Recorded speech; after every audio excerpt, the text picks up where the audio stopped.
We've talked a lot about patients who have restrictions or have obstructive disorders, and we've talked about a lot of these accessory muscles and the overuse of them, and how kind of their breathing patterns can be perhaps not even coordinated or backwards. So something that we can do besides retraining the diaphragm is actually inhibit movement where we don't want movement to be, or reduce it. So right now, I just want you to breathe normally. She's a healthy patient, right? This is her breathing at home, taking a nap. What we're gonna try to recreate is a lot of upper chest movement. Okay, so I want you to just kind of stop breathing with your diaphragm and just breathe a lot up here. Perfect. So we see a lot of movement up here in her chest.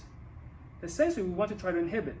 When we do so, especially with a patient who has air hunger and anxiety, we want to tell them what we're doing.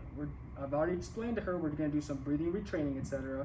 We've talked about diaphragmatic breathing prior.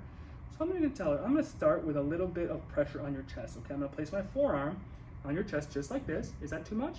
Okay. And I'm not placing much pressure, and I'm watching her breathe.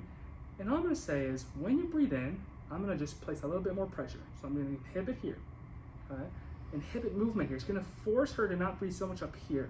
This might be anxiety, cause some anxiety, so we can just release our pressure if necessary, take some normal breaths.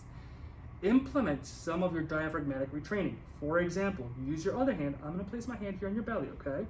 So essentially, I want you to breathe normally, and when I tell you to do so, I want you to try to breathe into my hand, okay? You ready?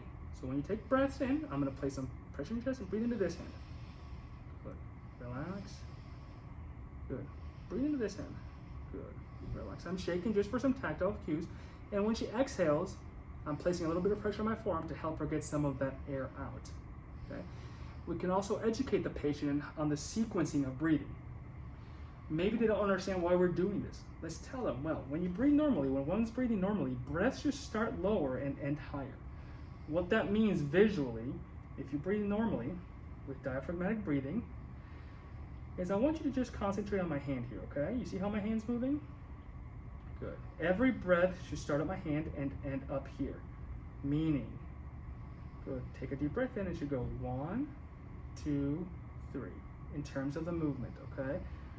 If they're having trouble visualizing, we can use their hands. Watch your hands and how they move. I want your hand that's on your stomach to move first, and I want the hand on your chest to move last. So 1, 2, and lastly 3.